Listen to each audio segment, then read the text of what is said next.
Hello, YouTube. Welcome to the FPL PubCast, where every Wednesday at 6 o'clock we preview the upcoming game week in FPL. This week, of course, being game week 17. And joining me this week, we have a very special guest. You may well know him from his ex and Discord work. FPL Marcello, how are you doing, mate? Welcome to the podcast. Well, good. Yeah, thanks for having me, guys. Really excited to be here, and yeah, big fan of the show. You guys are doing a cracking job this season, and yeah, everyone's really hyped. Good to see the chat already buzzing. So yeah, let's get into it. Awesome. And joining me, secondly, you've been on quite a bit recently, Kanji, haven't you? And you're going to be on quite a bit over Christmas as well. I haven't quite finalised our Christmas schedule yet, but how you doing, mate? FPL I'm doing amazing. I actually just wrote my my master's entrance exam, so like one stress is off my shoulders. Hopefully, I get a good grade. I'll find out tomorrow. But right now, I'm just kicking back. I'm thinking about making some FPL transfers. Thinking about going on a little shopping spree. I don't know about you guys, but it's gonna be a fun week. You've made some, haven't you? We'll get onto that later, though. We'll get onto that later. And of course, my lovely co-host Nick. Trigger. See, you told me not to call you Trigger Lips, but then every time I see Andrew, he's calling you Trigger Lips. So, how you doing, mate? I told him not to. Yeah, good. I saw you did a video on Nightmare's channel, came out yesterday. Give that a quick plug. Yeah, very good video on whether Andrew should adopt Solio or not as part of his toolkit for playing FPL, or whether he should just stick to playing his usual stupid picks. So that was quite a good, enjoyable video. I enjoyed that. Can I just say, Nick, I watched it as well, and it's not just a very good video. That was a fantastic video. Like, everyone needs to go and watch that Nightmare and Nick conversation, because I think you're too humble with it, Nick. I didn't realize you were this good. Like, you're having some good seasons. Yeah, you're probably like one of the best performing FPL managers in the world, I guess. And I didn't realize it was so interesting hearing you talk about chess and all your. That's my favorite bit. I think we better have Marcello on again, Gary. Yeah. Obviously, after you watch this, you need to go and watch that Nick and Nightmare interview. Fantastic stuff and really quite eye-opening. Yeah, I love that. Yeah, definitely. And I think he's got another one coming out next week, hasn't he? So in this one, we're gonna have a look through how we got on last game week. It was another one. I made a members video on Sunday where I was absolutely down in the dumps on Sunday on a massive red arrow, and then Cunha and Fernandez popped up for us on Monday night, didn't they, Trig? We'll preview the game week. We'll have a look at our differentials and talk about our teams and transfers for the upcoming game week 17. So before we start, please drop a like to help get the stream out there, and please subscribe if you are new around here. So we go here through from Marcello from the best. No, who's done the worst, who's done the best. And it's actually a bit weird this week because me and Kanji are on identical points, and you and Trig are on identical points. So basically, it's me, Kanji, and then you and Trig. So I've started off with Kanji's team. So Kanji is on 80 points, 282k in the world. Ray with 2, Vanderberg 4, Timber 2, Anderson 2, Shabozlai 3, Fernandez 13, Saka captain 22, Foden 11, Semenyo 6, Thiago 2, Haaland 13. So I'm guessing this was a green arrow, Kanji. Do you want to talk for a minute? Yes. So it was from 350k to 280k. Unfortunately, I made my green arrow smaller than it would have been if I didn't make a transfer. Classic FPL. I sold Van Dijk for Timber. Liverpool conceded 2 XG but kept a clean sheet, whereas Arsenal conceded 0.4 XG and didn't keep a clean sheet. That's FPL for you. I feel like this game is 50% luck and 50% skill, but I would make that same transfer again. That's just how I play. I'm just glad Vanderberg ended up with some def cons, so I didn't lose too many points in the field from Liverpool and Chelsea defenders. But apart from that, this is basically like a dream team for me. So I'm very happy with the way that it's built. Happy to continue this structure moving forward.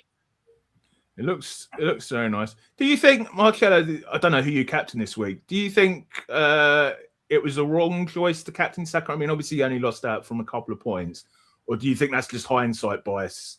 Nah, it's Wolves, isn't it? So, you got to target Wolves this season. How many points they got? They're still on 2 points, and the clean sheet wipeout was annoying. And, Virgil wasn't doing so well. You can't really trust Liverpool defense. So, yeah, it's a bit unlucky with that. And the captain for Saka, I'm a bit of an Arsenal hater, I have to admit. Like, they're a bit of a banter club. But I did captain Saka this week after saying all season that I'd never bring him in. But you just have to target Wolves because they're a level behind everyone else, I think. And Saka's the star boy, and luckily he got the 2 assists. A bit questionable, I think, if he should have got it, but those goals were all for him. So Trig, would you say we're going to talk about Semenyo later, but do you think this Fernandes, Saka, Foden is a must-have trio in the centre or midfield? Pretty much, I think.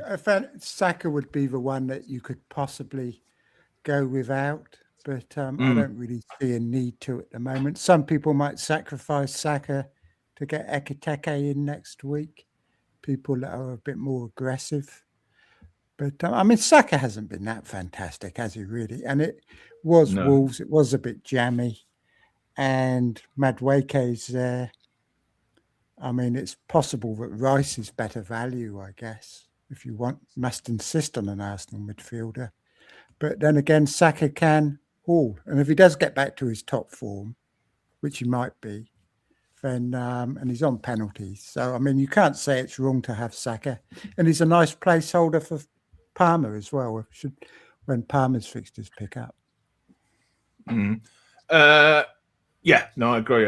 And is Kibos definitely injured? Do we know what his status is? No, so it came out from James Pierce earlier today that they're hopeful he's going to return for Spurs. Okay, that's good.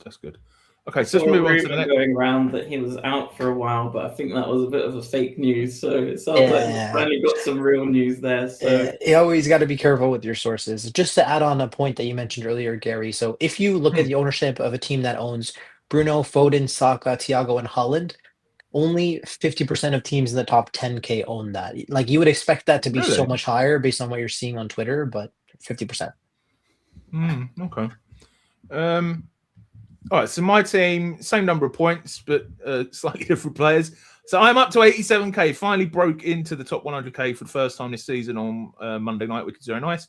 Dubravka won, and although I'm still only the third highest rated person on this particular podcast, I would say.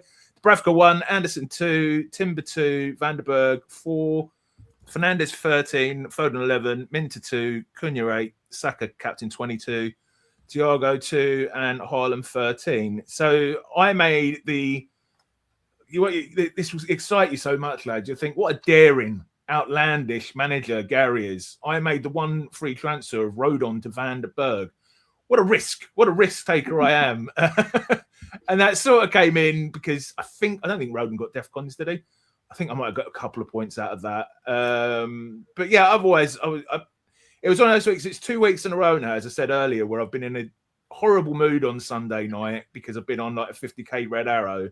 And then Fernandes, and one of the few differentials I have, and also Trig has, at least at the moment, Cunha, comes up with the goods. So at the end of it, I can't really say I'm unhappy. The only thing that I am unhappy about is Trig is even higher than me in the ranks. So I'm now down to second in the podcast league. But Trig, I've heard you saying this week you think Cunha, we'll get onto it later on, but is going to not be a differential for us for much longer.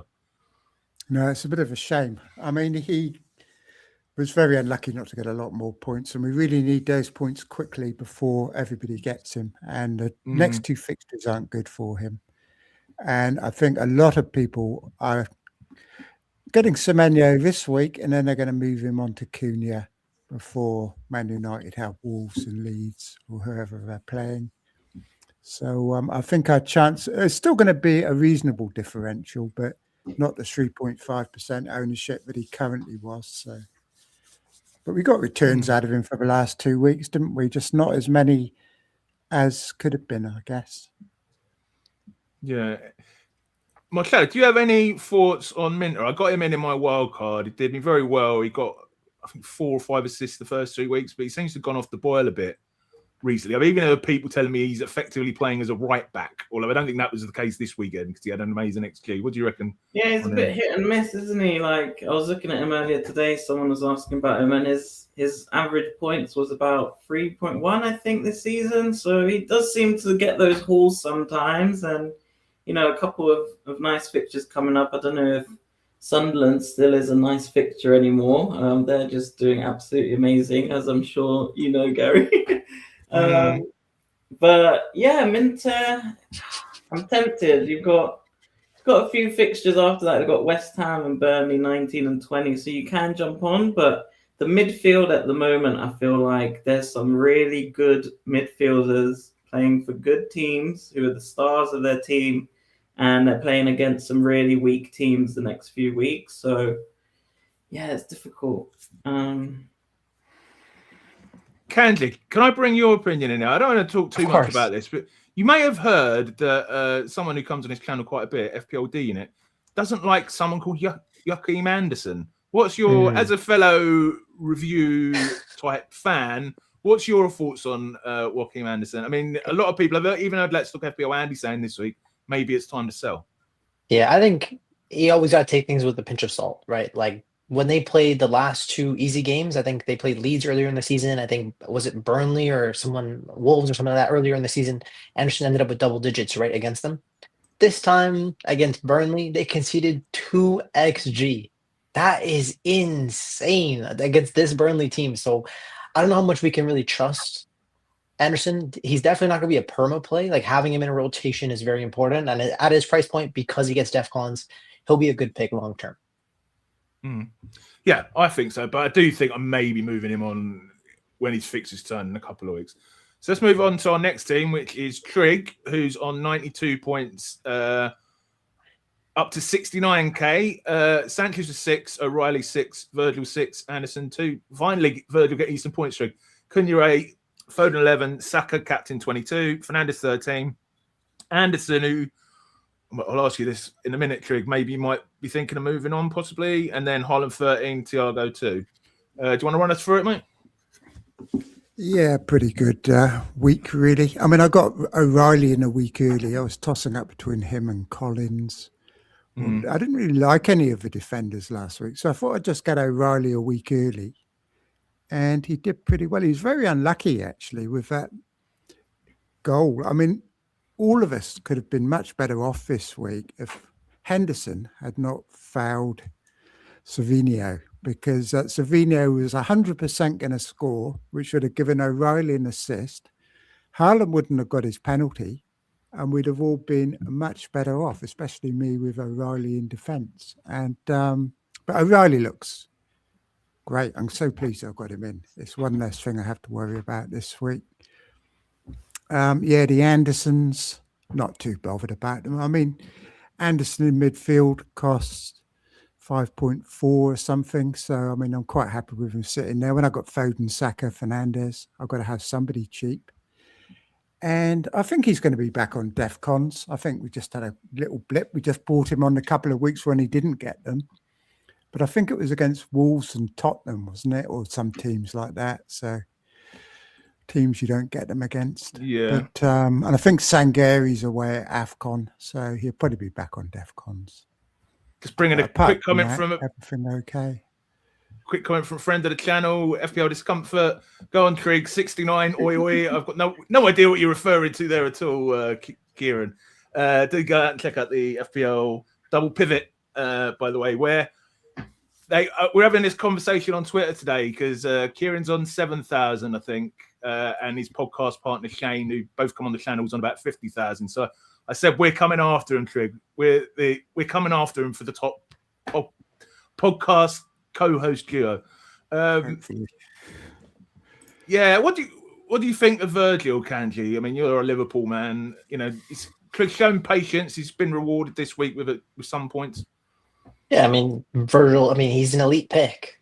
He's a unicorn. He gets clean sheets. He gets goals. He's been unlucky not to get a goal. Usually when he cleans, he picks up bonus, but He's kind of been unlucky either because he got a yellow card or because another defender's picking up an assist like Joe Gomez or Bradley. They're taking a bonus away from him if they clean.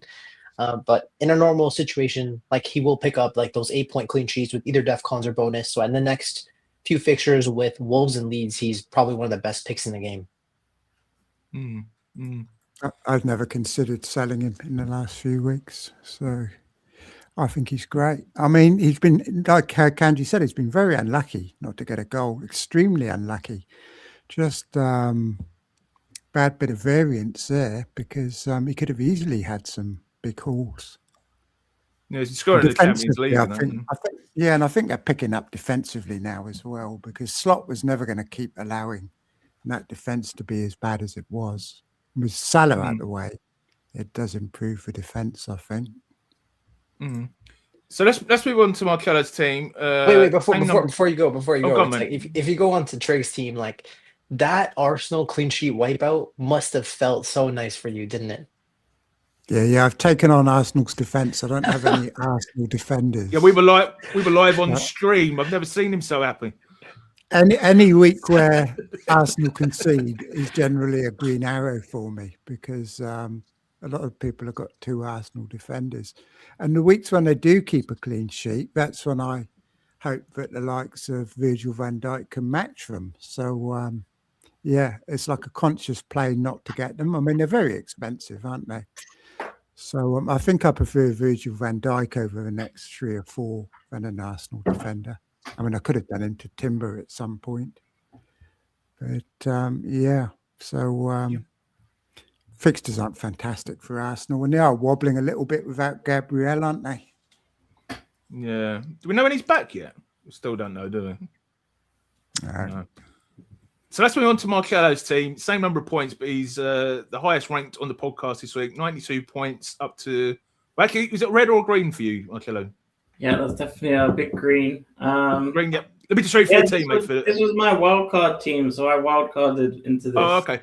Can I just read through it, mate, for anyone listening on the audio? So you've got Raya on 2, Hincampe 4, Vanderberg 4, Anderson 2, Saka 2, Foden 11, Wilson, very nice, 16, Szoboszlai 3, Etateke, that's a bold move, on wildcard 13, Thiago 2, Haaland 13, and as you're on, I may as well read through your bench as you just wildcarded, Kelleher, Gavardio, Guehi, and Wyther. I can never say that one. Yeah, talk through it, mate. So obviously this is a wild card, bearing in mind that I've still got my bench boost. So the spoiler for later on is bench boost next week. So all the picks I kind of had faith in for the next 2 weeks.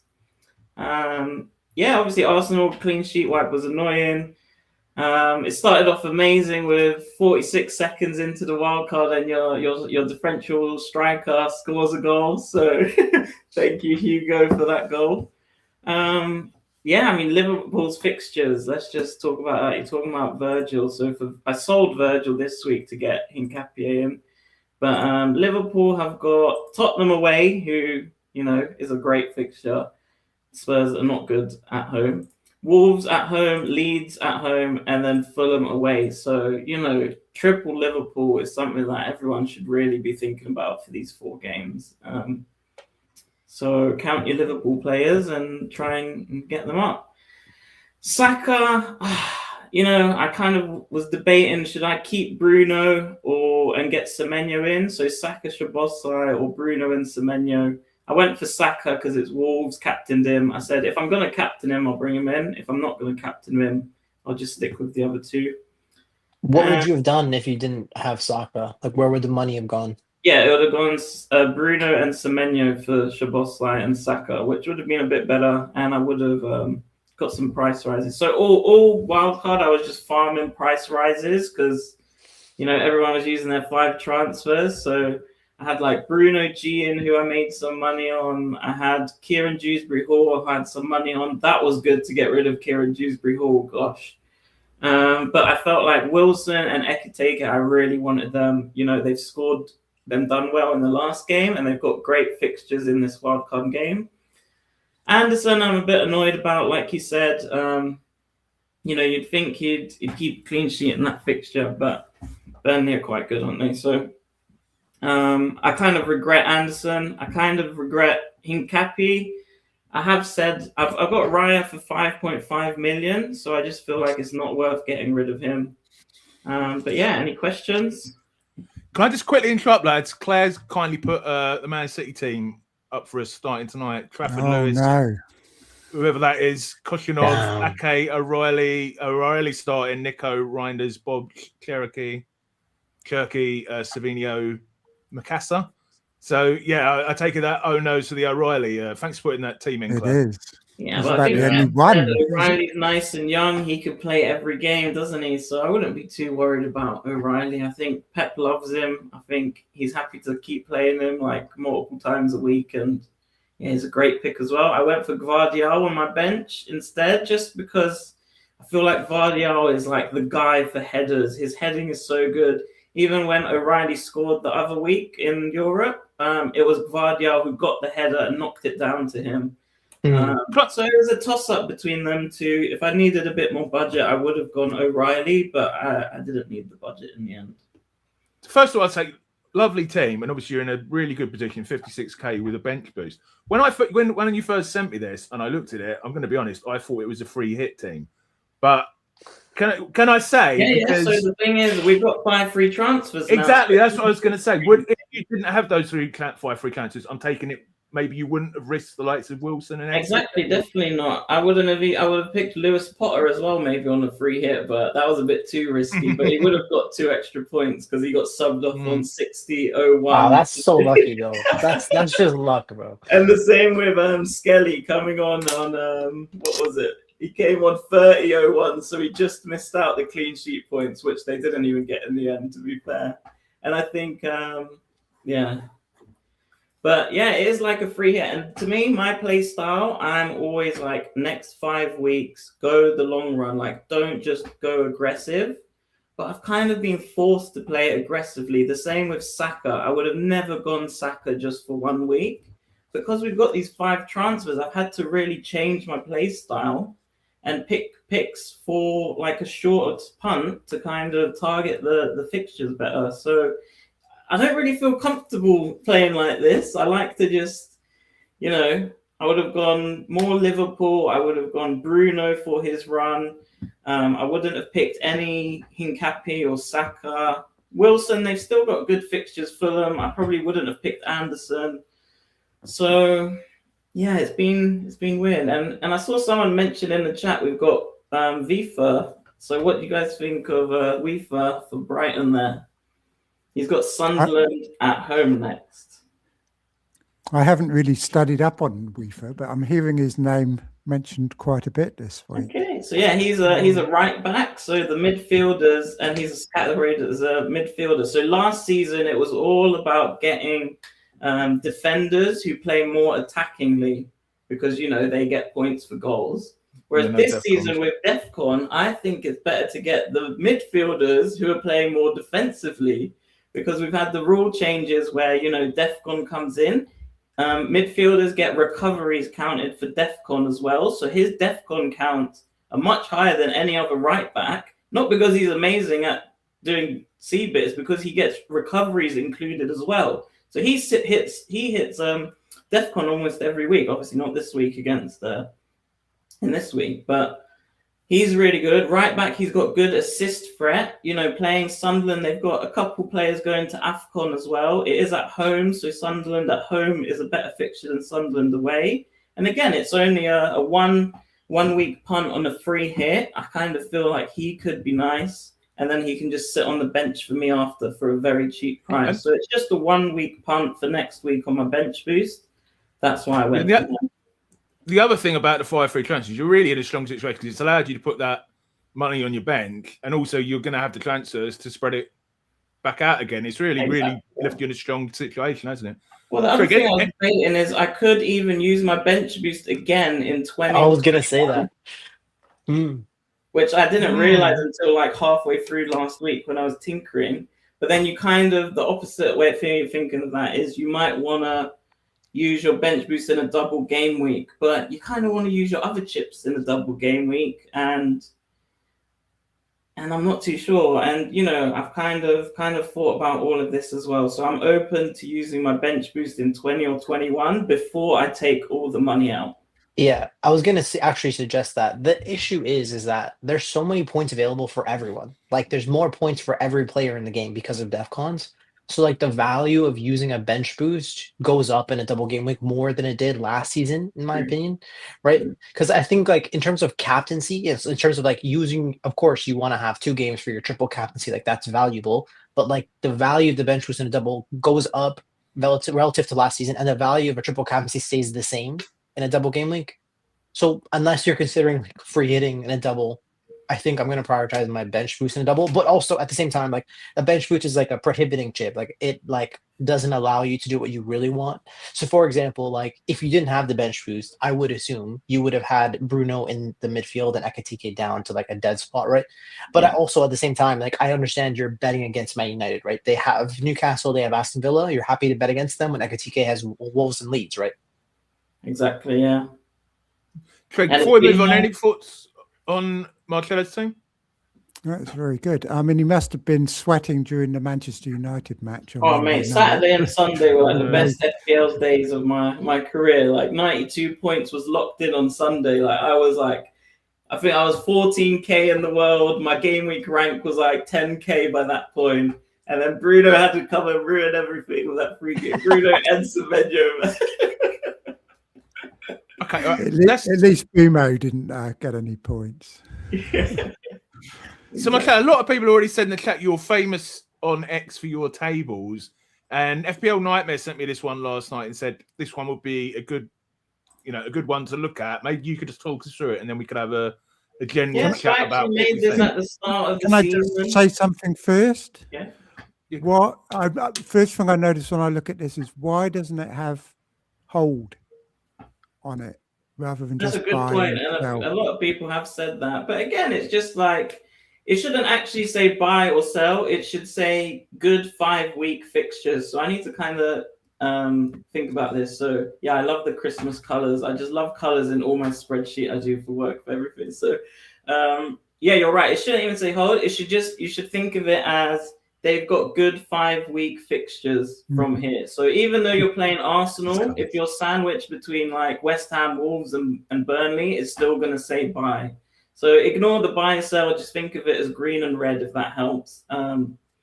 Me, I'm kind of not too much into like the specifics of things. I kind of like the bigger picture. So it just helps me see like Liverpool, you kind of want here, Newcastle, you want, and then Everton, you're going to want soon. Man U, after those 2 games are done, I can jump back into Bruno and Cunha if I want to. Forest are coming soon. Arsenal have just turned from buy to sell. It's time to get rid of Saka and Hincapié this week. And I will sell them. Like, I'm quite a fixtures person. Do you follow this yourself quite strictly then, Marcello? Pardon? Do you follow this quite strictly yourself in terms of who you're going to buy, who you're going to sell? Yeah, if I can, if I've got the fixtures, like look at Liverpool, like they've got such nice runs for such a long time. And yeah, there's some bad fixtures in there. But overall, if you bring in a Liverpool fixture person now, it's going to do you good. You're not going to want to sell him for ages. Even if they do bad, well, they've got Wolves next week or whatever. So Kanji's loving this. Yeah. Liverpool were not green a few weeks ago. So yeah, it's a good time. Yeah, Newcastle as well. You'll love it too. Like their fixtures are just starting to get good, but this is just fixtures. So you kind of want the fixtures and the form to align, and that's when you get the magic. Like Wilson, like Ekatike, they're in form and they've got good fixtures. Buy, they're probably going to bang, and if they don't bang, they've got a good fixture next week. So for me, I'm very fixture heavy. I think fixtures make form. Of course, you can get form from harder games as well.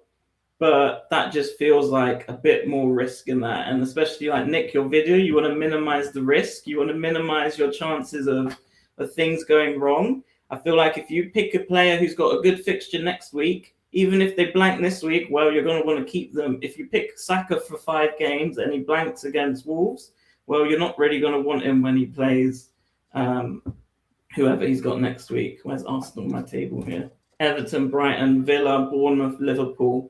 Do you think Arsenal are going to stay top? Even Villa are only 3 points behind them right now. Well, let me bring Trig in here.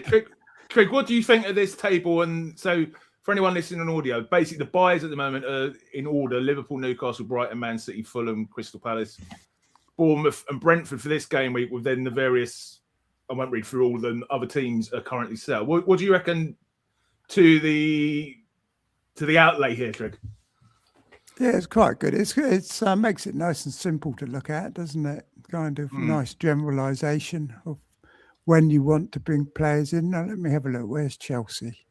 So I'd actually consider Chelsea a bit before 24. Yeah, I agree. I think 21 is nice for Chelsea with the Fulham. Again, I made this chart in pre-season, so this was using the old FDRs. So a few fixtures are kind of looking a bit easier now, like Fulham are a bit lower, Sunderland are higher. I've just been too lazy to update it and hoping that no one notices. And also, it's debating engagement on Twitter. They're like, I think this team should be a buy. And then that kind of helps your Twitter go well. So rage baiting. But I'm kind of happy not updating it at the same time. If you haven't updated it in 15 weeks, exactly, screw it up. Chuck it in the bin. Exactly, yeah. But then this is what I say as well. Like people say, oh, take Gabriel out because he's injured. I'm like, listen, guys, I'm just making a model to help. Oh, I saw that. You did that. You didn't mean your predicted points, didn't you? Yeah, Gabriel, like leave him in there. Like, if you're not using your brain and you're going to transfer in Gabriel because of my model, I'm not making the gospel. I'm just making something that's useful. You can look at it. You can think, oh, and when we're going to AFCON, maybe I shouldn't bring him in. And yeah, I just think it's a guide. I'm not trying to make a Bible. This isn't something that you can follow it like down to a T. It's just something to help you think about it and apply your own reasoning. And I think that's the same with like all models, all like FPL help sheets. Like you should always use it as a guide. Take in what you want. Say I disagree with this, and then take that and learn from it. So don't use don't just use one source. Use my predicted points, use other predicted points as well. And it will all help you form an opinion. Look at different options, speak to different people, and that's how you really get a good understanding. Definitely. So let's move on to preview the game week. So before we look at the fixtures and the odds and that and get onto our teams, just got some points here. So rather than getting into, a group conversation about these, I'm just going to come to each of you, apart from the Semenyo one, which is sort of the title of the stream. Maybe we'll have a bit of a discussion about that one, to ask your opinions. So this is a little bit of a selfish one because I may be making a keeper switch this week. Marcello, who would you think's the best current goalkeeper out there? I mean, you've just wildcarded in sort of like the 4.5 million bracket. 4.5 million. So I have a nice little spreadsheet that I use where I can type in a goalkeeper and it will like show me for the next 5 game weeks who the best predicted points for those weeks are. So if I type in say Dubravka 0.4 and then I type in 0.5, it will tell me top of the list is Kelleher for me. So Kelleher, and then he's got that's game week 18. Change it to 17. So Kelleher is top. He's got Wolves this week, which is a great entry point. He then has Bournemouth, Tottenham, Everton, Sunderland, Chelsea, and Forest, which are all quite nice fixtures. Do you trust Brentford's defense? I'm not sure. Also, on my wild card, I was thinking about Petrovic as well for Bournemouth. Like, they're kind of good at home, but they're really bad away. So what's your plan with the keeper? Are you going to... Okay, that's who I've already got. That's what I'm getting rid of. You're getting rid of Petrovic? Mm-hmm. Well, he's got Burnley this week, doesn't he? Why are you getting rid of him? I know, but I'm in the situation that I've got 5 free transfers and I need to use one. So it's more of a... Well, we'll go into my team later, but basically it's, I've got to use a transfer and I want to switch him out long term.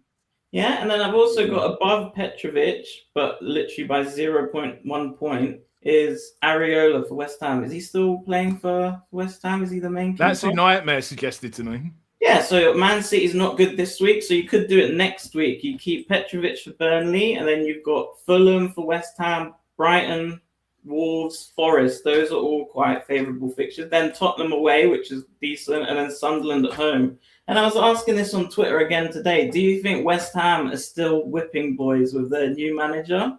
Or do you think they've kind of turned the corner and they're going to start being a bit better now? They looked a bit better this week, didn't they?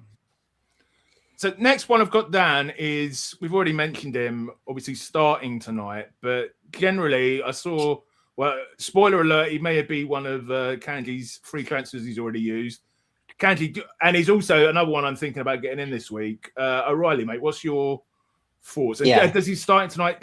Does that change your thoughts?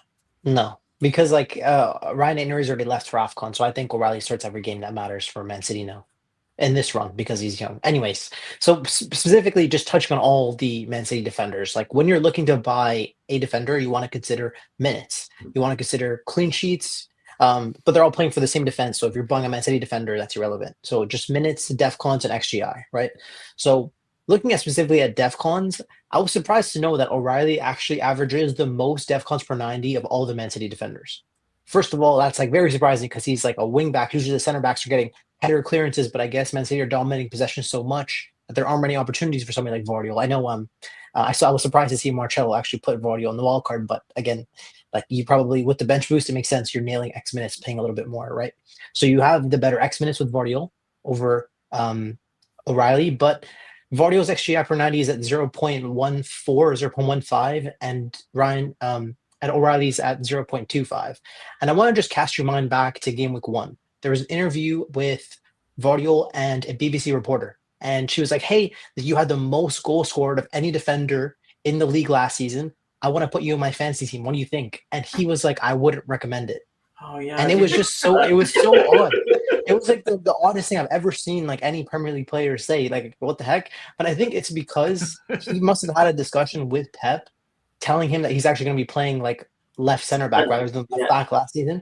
And like that, I think is like a very telling sign where I think you're paying less because I think when you factor in price, right? So like you're factoring in O'Reilly has better DEFCONs per 90, better XGI per 90, and you factor in that he's cheaper. So even if the minutes are more risky, it's really worth the risk of buying O'Reilly, in my opinion. I think he's definitely like a thing like this. Imagine you own Timber, right? And if you could save 0.7 in value, right? And you could cut him down to something like Calafiori, then you can actually upgrade a 4.5 defender to an O'Reilly. Like that feels like such a strong upgrade. So I think for me, that's what I did. Those are my transfers this week as a spoiler. But I think O'Reilly is like one of the best defenders to own for the rest of the season from this week onwards. So interesting. I was just saying, like, talk to other people to get their opinion. Like that per 90 stat is very interesting because I do DC per games on my spreadsheet, and they're both on 6.3. So that kind of why it didn't come into it for me. And then on wildcard, and when I start in the season, I like to start more expensive because it's easier to go down. So that's why I probably also started with Guardiola, and I'm like, I can always go down later, whereas it's harder to go back up. So just to explain why I went Guardiola as well. So I'm going to say my most frustrating moment of the weekend was watching Chelsea keep a clean sheet because, of course, FPL Nightmare, I think, had a couple of them in his team when he's free hit, and so did our good friend Darius. And your mate here, Matty Trig, saying Sanchez is the best keeper for me. And Chelsea defenders are quite popular at the moment, but the fixtures maybe don't warrant it. Trig, what's your, as our resident Chelsea expert, what's your thought on Sanchez and the Chelsea defence? At the price, I think Sanchez is probably the best keeper in the game. How much is he make? He's not going to, Chelsea have kept the most clean sheets of anybody this season, but their defence isn't great. It's not as good as the clean sheets would suggest. However, their fixtures do get very good soon. And the difference in price between Sanchez and Raya is so much that Sanchez has to be better, in my opinion. How much is Sanchez, Trig, sir? 4.9 at the moment, I think. He did go down to 4.8. He was 4.8 for a while. But, his clean sheets in the next few weeks are probably unlikely against Newcastle. And a couple Newcastle, of Villa, Bournemouth. City, but then it gets very, very easy after that. And I've had him since game week 1. A lot of people sold him when he got sent off, but since then he's been absolutely fantastic. I think he's probably been the highest scoring goalkeeper in the game since then. What about the actual defenders, Trig? Chalobah is definitely 100% for his choice now. At the start of the season, he wasn't. It was quite unclear who was going to be first choice, but Chalobah and Fofana are head and shoulders above anybody else in that defence. And Fofana at 4.4 is interesting. You're not going to get attacking returns from him. You are going to get DEFCONs. And at 4.4 million, he's looking pretty good, but he is rather injury prone and more likely to get a rest. But Chalobah, attacking monster. I wish I had him. I don't know why I haven't got him, really, considering I support Chelsea. But once Virgil van Dijk goes, then he probably will become Chalobah, I suspect. Because I think 2 Chelsea defenders isn't too much, because the forward line's a lot more difficult to find anybody. Like, there's no striker. Palmer being managed. Looks like that's going to be a long-term problem, that injury. Probably hampering him all season like it did last year. So, Chelsea defence, pretty good, but be prepared for a scary ride because they never make it look easy. So let's get on to the poster boy. The title of the stream, is it time for Semenyo? So I'll give a little bit of behind-the-scenes information. Me and Trig, without giving too many spoilers, Trig has said to me his transfer this week. So their fixtures, first of all, this is Brentford's fixtures. Wolves at home this week. Obviously, sorry, not Brentford. What am I talking about? Bournemouth. Burnley at home this week. Then Brentford, decent. But then Chelsea, Arsenal, Tottenham, Brighton. And a lot of people this week, Trig, you were saying to me, are thinking about maybe doing the hokey cokey, in our case with Cunha, to get Semenyo in this week and then maybe go back to Cunha next week. So I'll ask all your opinions on this, Trig, but I'll start with you first, mate. Is it worth it? And can we trust him? Well, I'm not a short-term player, like Marcello says, but all these 3 transfers, I mean, I've got 4 of them left, and looking forward, I've got nothing to spend them on, really. So I think doing the hokey cokey on Semenyo makes quite a bit of sense, and he's quite dangerous not to own this week, I think. It could be a bit of a rank buster should he get a goal and assist, or maybe even more. And Cunha, next 2 fixtures aren't fantastic, so I think it's pretty low risk to bring Semenyo in for this week and then go back to Cunha in a week or two's time. I mean, Man United have lost their entire right side, so we don't know how well they're going to play without it. And Villa have been pretty good, so I'm not too worried about losing Cunha this week. But, Semenyo's looking dangerous. I mean, I think these new transfers have made, like, a difference to strategy. So, especially in the short, I'm keeping mine, but you can still use 1 this week to do Semenyo, Cunha to Semenyo, and then 1 to do it back. And I'll still have 4 free transfers left. So, there's not many players in my team I want to change. But I'm saying, looking at Marcello's table there shows that Semenyo's an in and out, but I think that's fine. I was saying to you last night, when I'm struggling with it a bit, I'm not used to having this amount of transfers. So, Kanji, what do you reckon on Semenyo? I can't remember if you or Marcello, one of you had him in your squad, didn't you? Yes, I have him, of course. There's no way like he's the type of guy that I would just plan to keep for a really long period of time. Like, when I was looking at his fixtures, I planned to keep him all the way till game week 30 originally. If we didn't have 5 free transfers, this is what I would have done, assuming that he wouldn't have been sold in the January transfer window. But given that we have 5 free transfers, I'm happy to just own him this week and then consider moving him on to somebody like Florian Wirtz, or consider moving him on to somebody like Cunha later on. But it just depends, because now I've used my transfers, so I don't want to say too much. But I want to say, if you don't own him, I would use the transfer to bring him in. Even if you only had 1 left, I would still make that move. I think he can put up a massive score that could genuinely hurt your entire game week if you don't own him. So I genuinely think he's going to go massive this week. If we've seen Harry Wilson do it, I think Semenyo is like 1.5 times as good as him. Obviously, Harry Wilson's been in form, but this has been Semenyo's breakout season. This is the best fixture he's going to have all season long. So I'm excited for him. I'm just going to put up a thing. A few people have said this. Very surprised Thiago isn't in the squad at all tonight.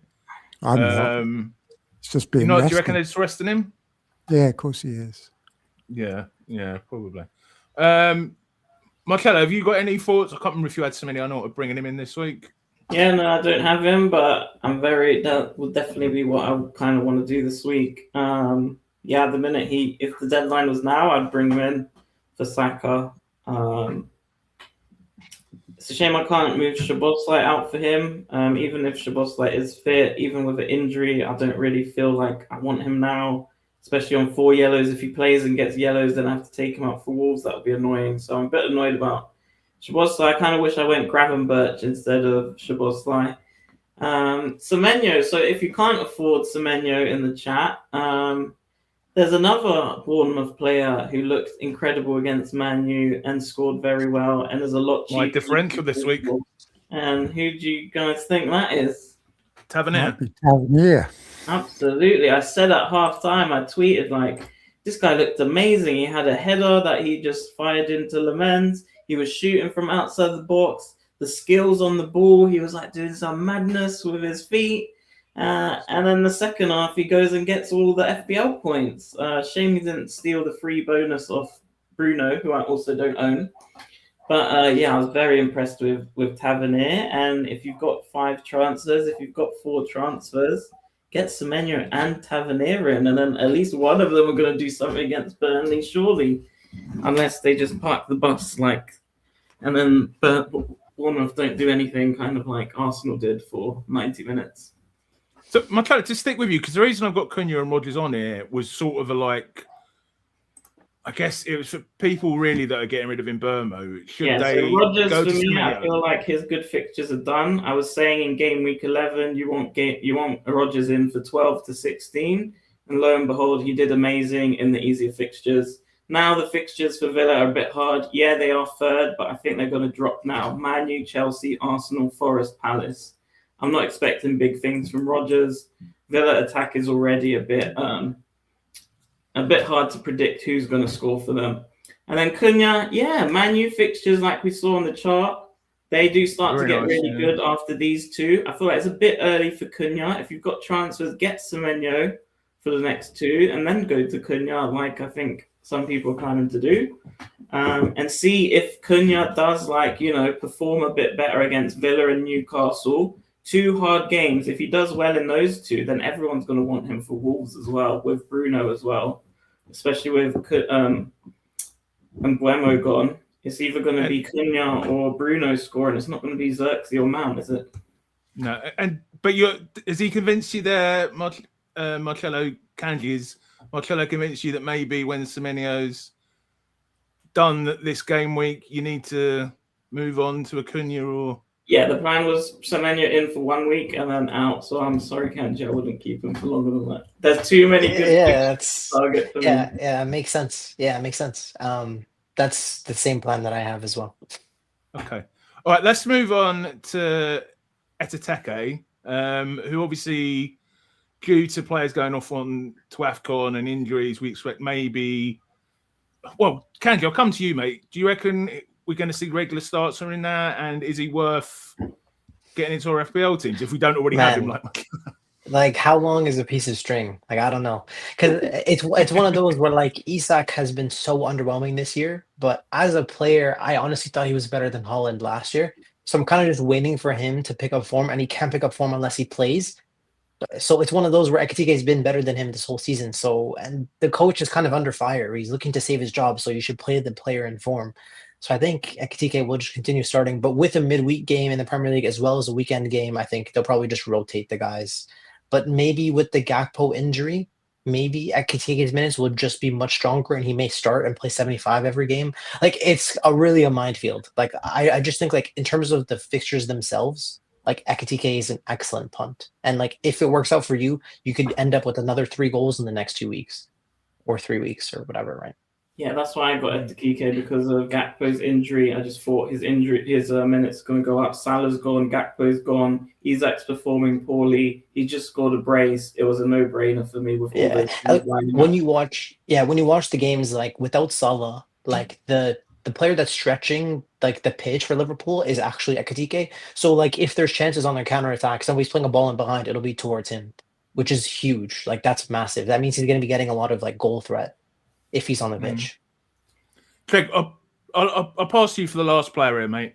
Thiago. Obviously, we're just saying that he's not starting tonight, but generally, he's not in the squad tonight. But generally, he's not been living up to expectations since I brought him in. Surprisingly, any concerns with him? Anyone should be thinking of moving on?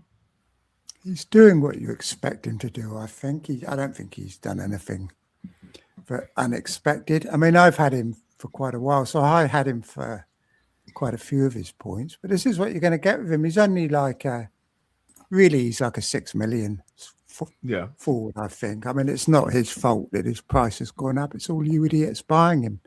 And, you know, at 6 million, he was fantastic, you know, which is what I paid for him. But 7.2 million, it's getting to the realms where you have to start asking yourselves questions, because at that kind of price, you do need regular returns, don't you, really? But, I mean, he could have had a penalty the other day, couldn't he? And Dango's gone now, of course, which means he doesn't get them. I'm a bit surprised about the lineup tonight, because you'd think Brentford, it's a great chance for them to win a trophy, isn't it? That's what I thought, yeah. So, I mean, all their other starters are playing, I think. So it's just Thiago missing, which I guess maybe it is some kind of problem with him. But no, I think he's fine. And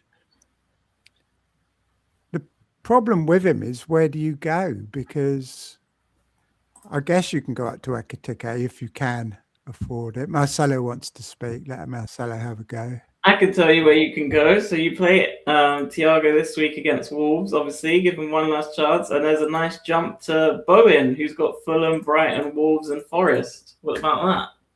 What's the price difference? Magnet. The price? It's probably not that much, actually, is it? No. Thiago's 7.2 now. It depends what price you paid for Thiago. For example, for me, it's a massive jump in price, because I only get about 6.6 for Thiago. So that makes a big difference. Whereas if you paid 7.2 for Thiago, it's not actually that much difference, is it? It's 0.3 of a difference. Yeah. Just shout out comment from FPL Punk, who came on here with us a couple of months ago now, wasn't it? Didn't like it when I bought Thiago and didn't enjoy it. Won't take much long to me to switch Bowen high on my list. Agreeing with you there, Marcello. All right, let's move on to this week's fixtures. So I'll briefly read through them and then just ask, well, we can have a chat about them. So you've got Newcastle, Chelsea, then Bournemouth, Burnley, Wolves, Brentford, Brighton, Sunderland, City, which I saw Rob T had the highest predicted goals of any team this season against West Ham, Tottenham, Liverpool, Everton, Arsenal, Leeds, Crystal Palace, Villa versus Man United, and Fulham versus Forest. So highest goals predicted is Man City with 2.88, and only one other team on above 2 this week, which is Bournemouth on 2.03. Highest clean sheets odds, Arsenal 44%, Man City 41%, and Bournemouth 41%. It's one of those weeks, Trig, would you say, where it looks, apart from the Man City and Bournemouth game, we're not expecting too much, high scoring, not too many teams getting thrashed this weekend, if you know what I mean. No. I think that's where everybody's interested in Semenyo, isn't it? Because really is kind of stands out, because no one else really does. I'm surprised Man City's the highest for the season, though, because I think West Ham have improved. The previous one, Trig, was Arsenal last week against Wolves, and they've just beaten them by like 0.02 or something in terms of particular goal. I mean, I would have expected that game to have more goals. I guess City are still going to score 3 goals, aren't they? It's probably about right, 2 or 3 goals. But playing midweek probably won't make a difference, actually. But yeah, so I can't see any other games here that look very high scoring going through it. Villa could thrash United, I guess, couldn't they? They could. You never know what United are going to turn up, do you?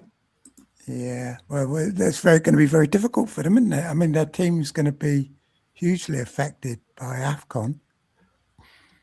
And Villa are on fire. And I don't think Villa have a European game this week, do they? So it's going to be a rare week off for Villa. Yeah, and Sparta's just saying here, John, triple captain for me this week. I wonder who is going to be triple captaining, lads. Kanji, is there even any point in discussing any captain apart from Man City and Haaland? No. There is. Nightmare's talking about captaining Semenyo. So some people will go there, I think. That is risky. That is risky. You can. Like it just comes down to risk tolerance. So for me, like I'm not doing that. He's also like not guaranteed pen share, so like there's no way for me. No, Marcello, any? I'd agree. I'd never do anything other than Haaland this week. Any doubts on Haaland for you? No, it's a bit pointless to go against him. But if you go against him, then you probably sold him. And then if you sold him, I'd love to go for... My tactic this year is players who are good at heading the ball into the net against West Ham. So who would that be for you? Guardiola, is it? Yeah. If he can get a clean sheet and a goal or assist, he could outscore Haaland, but I would not be risking it. Fair play. You can also mention Everton as well. Their clean sheet odds are probably underrated. I think they should be closer to 60% this week, given that Everton are going to be without Dewsbury Hall, most likely without NDI, without Gay, and potentially without Jack Grealish as well. Like I just don't see where they're going to get goals. Obviously, McNeil and Dibbling can do something, but I doubt they will. Yeah, like I just doubt that really. And also like Arsenal attack, like look, this could be a very low-scoring game. Like Everton could really look to shut up shop, but I think it's weird to tell you. Like I think Arsenal could score a lot of goals in a game because you shouldn't really say that about any Arteta team. But I think 1.66 is too low. I think they should be closer to 1.9 for goals scored. Yeah, I think Everton will shut them down. I think they're a good defensive team. I think Arsenal will score, but. It's hard to do that when you lose like half your like core players, though. Yeah, This is Arsenal at the end of the day, right? I'd love to see the Everton predicted lineup for that. Yeah. Will it be McNeil coming back in? God, I had him for a bit last season. I loved him, but he hasn't featured at all this year. Yeah. Also, like if there are any managers that have like 4.5 defenders and they're considering Richards versus Anderson, I think Palace have a midweek match in Europe. So let's wait and see what lineup they play. There's a short turnaround between that game and the Premier League match. Like I personally have Richards and Anderson. So at the moment, Richards is starting for me, but I'm going to wait and see what the lineup is in Europe for Palace. Palace also have Kamada injured now. Sar's off to AFCON. Nketiah hasn't been doing too well. We've got that fixture. Mateta has had a niggling knee injury, so I'm really worried about Palace. I don't see how we're going to score unless Pino or Uche comes in.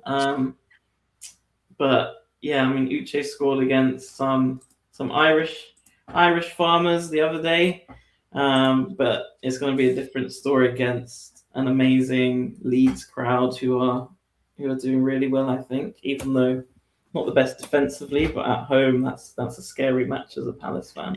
Like the thing is, like with FPL, like you're not just owning defenders for clean sheets anymore. Like Richards, like cons are actually so good. So yeah, it's just a different level with this guy. Lads, anything else you wanted to pull out of this week's fixes before we go on to look at the differentials? No? Okay. All right. So I have to apologise. Our fellow podcast host, FPL D Unit, usually sends me these screenshots before we stream, but he didn't do it this week. So I've had to basically take screenshots off of his differentials video, which is a very good video, which he releases every Monday, which is why we've got his arm in the bottom right-hand corner. But this is how, so we do a differentials between the six of us, the regular hosts, Marcello. So at the top is winning so far is FPL D Unit with 30 points. He had Dango for 2 points last game week. I had Incampe for 4 points. I'm in second place overall. Trig had Damsgaard, who only got 1 point last week, and he's in third place. Nightmare got Wilson for 16 points. Lovely call, but he's only fourth. And then Kanji you had Lewis Skelly for a massive 1 point. Yeah, I was devastated when I saw him get subbed on in the that was hilarious. 0-1. But at the end of the day, I only lost 1 point relative to what other Arsenal picks. So it is what it is. But you're still above Roberto. The FPL PubCast goes to is at bottom with Traore coming in with him for 3 points. Is So he these all right? are our He's picks. just busy studying. He's graduated now. Oh, is he just busy working? He's looking for a job. He's looking for a job at the minute. He's looking for a job. Just so these are before Gary, before you go into that, like, can I just ask you guys, like, why do you think Arteta benched Lewis Skelly? I think he hates him. I think he doesn't rate him at all.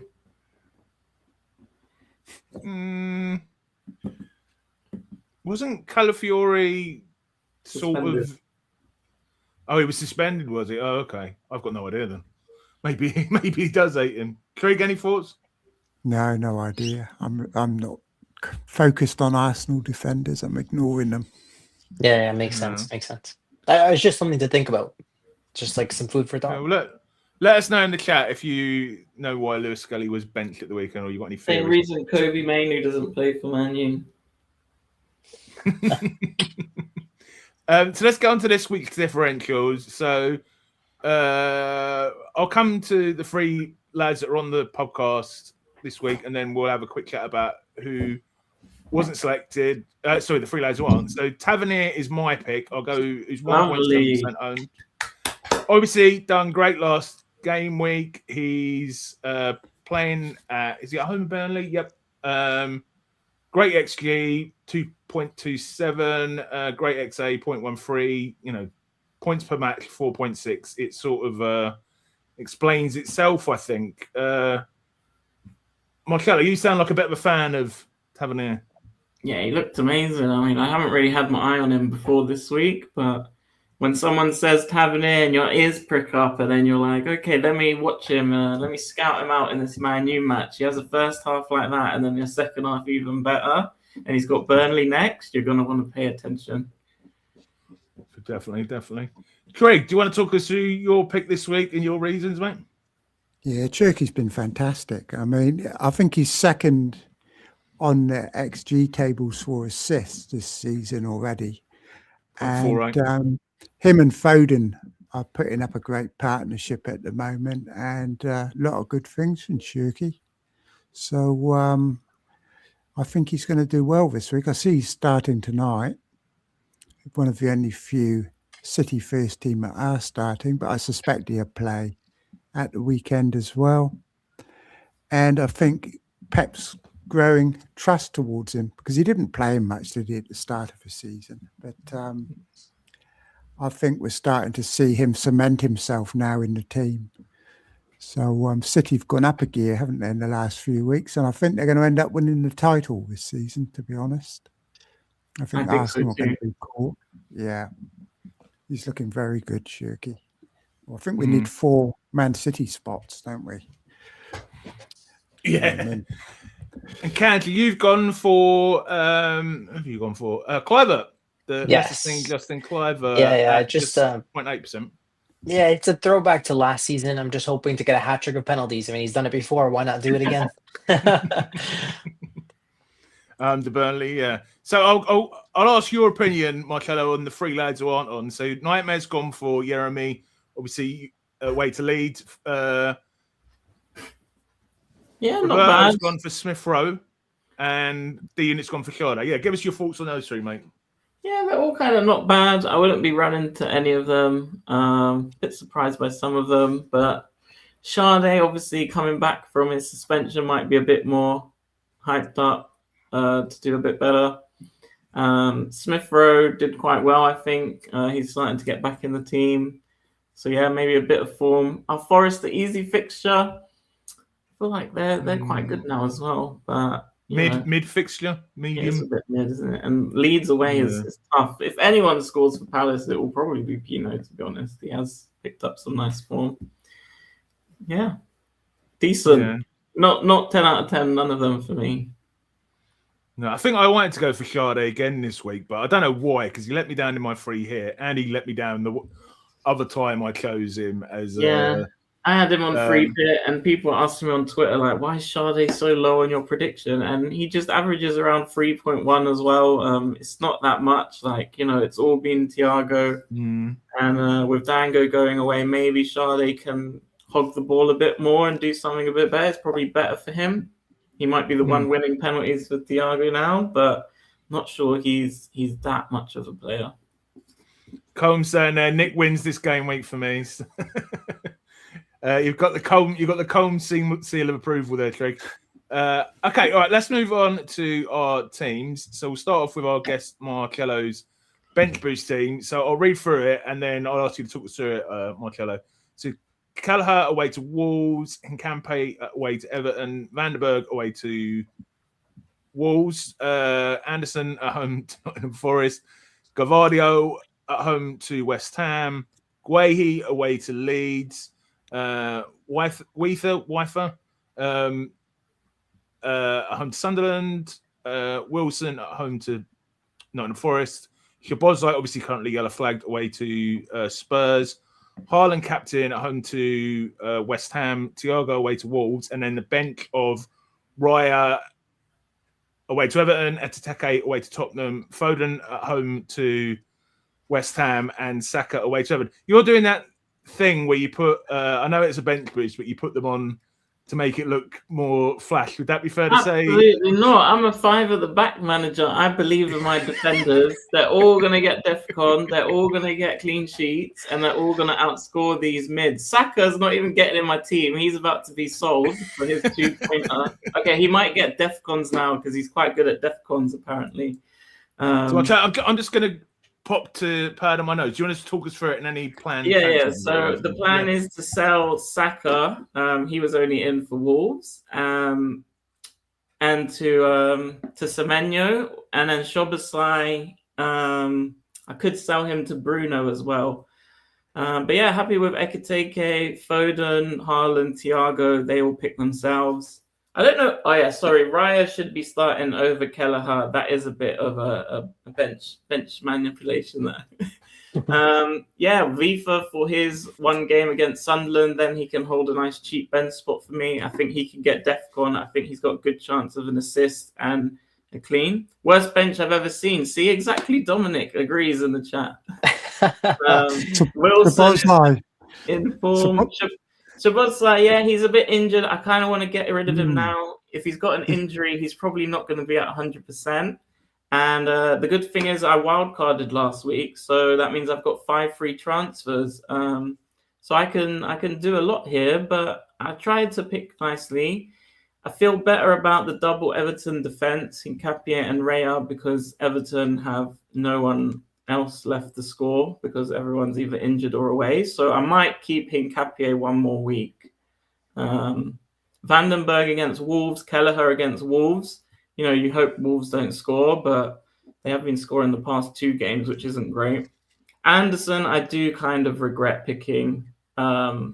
He should have got a clean sheet last week, but I know you guys love to discuss Anderson on your chat, but this is the first week I've had him. But his average points are so low, and there's so many good defenders that I do think that I made a mistake there. But he'll probably stay. Well, I've got 5 free chances, so we'll see what happens with him. But Forest, I might leave him in at home. Vardio, Szoboszlai is very annoying for you, isn't he? Because if you weren't bench boosting, you just play him and get a sub off for him. Exactly, on a bench boost, it's almost impossible for you unless you know 100% that he's starting. Yeah, no, I think I'm just going to get rid of him, even if there's doubts, or even if someone says he's playing, because then he might get a yellow. He's got an injury. He's playing with a knock. I want players all fresh. There's so many players to choose from with good fixtures. There's so many other options. Wait, you have 5 FTs with this team? Yeah, I wildcarded last week, so yeah. Yeah, that's wild. Yeah, that's like an easy move then. Yeah, so I could get Tavernier and Semenyo. So I'm kind of glad Bruno hasn't risen in price. I'm not sure if it's today or tomorrow or after tomorrow, but that will probably tempt me to get Bruno early. But also I'm happy to go against Bruno for 2 weeks. I really was scared going against him for Bournemouth. But yeah, You Brentford were aren't right really a to do. clean sheet team, says Kylo in the chat. I've had Collins since game week 1, and he's nice to play and he's nice to bench as well. Like, he gets the cleans and the DEFCON when you kind of need him. And I've got some nice hauls with Collins. Yeah, they don't always keep clean sheets, but away at Wolves, you do fancy that they can keep it tight. And then Gahey, I had Lacroix all season, and I'm just sick of Gahey scoring every week. And as a Palace fan, you don't want your players scoring and to be like, oh, why don't I own him anymore? So I've just gone to Gahey, but I miss Lacroix. I love Lacroix and his consistent DEFCONs. Every week you play him, you know what you're going to get. And that's the type of team I like, but we'll see what happens. I'm assuming you're not actually vicing Weether, or have I missed that out? I could do, but I thought about Vardial today, but you can't really captain and vice the same player, otherwise you might get a game suspended. So I'll probably leave it on FIFA. I don't see why not. Who would you vice? Etikike? Foden. Okay. No, you can't vice someone in the same game, because if it gets cancelled for like That's the true, king that's dying true. or someone, then you miss out on that. This is a random question. Can you? I know, obviously, you're on bench boost. Can you captain someone you have on your bench in bench boost? I don't think so. No. So the I've only never tried person it. who's benched is Haaland. You could like vice captain the third player on your bench, couldn't you? That'd Yeah. be quite funny. No, they have to be starting, I think, even on a bench boost. But yeah, who am I missing? Semenyo, Tavernier, that's it really. And then Bruno. Yeah, it's very narrow this week, isn't it? There's only a few players that everybody wants. So Semenyo's like a big miss in your team, isn't he? Like he is in mine. So Semenyo, Tavernier for Saka and Szoboszlai. Happy to take on Saka against Everton. I think he's way overpriced. He's not good value. He doesn't deliver points. He doesn't score that many goals. Yeah, he gets assists and he's the star of Arsenal and he gets free bonus. But yeah. The one glaring hole in this team, Marcello, that compared to the community at least, is Fernandes. Have you got any plans to get him in? Well, that's what I mean. Yeah, Bruno. I could get Bruno and Semenyo for Saka and Szoboszlai. I kind of wish I did. Sorry, I may have missed that. But yeah, we did all that when you were in the. Yeah, we did all that. So. Oh right, sorry. I might get him in, or I might just take him on for the next two because like my chart said, Man U aren't a buy until then. The only problem is their fixtures are so good afterwards that his price is going to keep rising and rising. And if he scores, I'm going to miss out on another. I already missed out 0.3 on Bruno after owning him for 15 game weeks since game week 1. I've now lost out 0.3 on him to go for Saka. So I'm a bit annoyed, but yeah, I probably will end up going Semenyo and Bruno. Okay. Can we move on to whoever's teams? Thanks, I can't remember who it is now. Trig, your team, mate. So you've got Sanchez away to Newcastle, O'Reilly home to West Ham, Verdley away to Spurs, Senesi, the lesser seen Senesi now, away at home to Burnley. Delay, what I'm talking about. A certain player that called Lacroix. Away to Leeds, Cunha at home, away to Villa, Foden, Haaland, obviously at West Ham, home to West Ham. Saka, I'm assuming you've not changed the captain. He's currently the captain, yeah. Away to Everton, Fernandes away to Villa, and then Thiago away to Wolves. So yeah, what are your thoughts, Trig, this game? Well, I've got full free transfers. Nothing I need to do whatsoever, except I don't have Semenyo. And I think, having just got up to 69k, I think not having Semenyo this week is a big risk. I think Burnley are actually worse from Wolves at the moment, especially away from home. And I don't see the point of taking the risk of not having Semenyo when I have so many free transfers. So I've got a choice. It's either Saka, like Marcello, Fernandes, or Cunha. Now, I've got money tied up in Saka and Fernandes, but I don't have any in Cunha. He's the same price as when I bought him. It makes obvious sense. Yeah, he hasn't really gone up. Obvious sense to play Cunha to Semenyo this week and then reverse it either next week if Semenyo gets booked or he's crap, and just get Cunha back in, or just wait until another week and let Semenyo play Brentford and Which is ignore decent fixture, isn't it? Cunha for Newcastle, and then get Cunha for the 2 easy ones. And, I've got 4 transfers now, so that'll cost 1, but I'll get another one back next week. So I still have 4 transfers next week after doing that transfer. Mm. And I've looked at if I don't do it, like if I just rolled this week, I'd have 5 free transfers next week. But then I've got nothing I want to do next week. So there's a danger This is the problem. I end up like you and having to muck around with a goalkeeper swap. You could look at Liverpool for next week. Yeah, I could do that. But then I'm looking, who am I going to take out next week to get Liverpool players Maybe in? Thiago to Ekitike, like we were saying, or Bowen, or No, but that's difficult. I mean, I can't do it in one. I'd have to make another major change to get Ekitike. And you don't want to get rid of all of them. Yeah. I mean, what I could do is get Semenyo this week. Then next week, take a punt on someone like Wirtz, and then go to Cunha the following week. Hurts. I think you got to sell Saka, mate. That's your answer. I'm not going to sell Saka. I've got Get money rid of covered. him. And Saka is my holder for Palmer. Should Palmer come right, and I mean he's probably going to come right at the same time Chelsea's fixtures get really good. So Saka's doing okay. I don't want to take Saka out. I'm playing. I get attacked on my show all the time. Whenever I say I'm making a defensive move, I get attacked. Why are you getting Semenyo when everyone's getting Semenyo? You should get someone who nobody else is getting, and all this. Who's going to score more points this week, Saka or Semenyo? That's got nothing to do with it. It's the question of who's going to get more points, Cunha or Saka? Is the question. Which is probably Saka.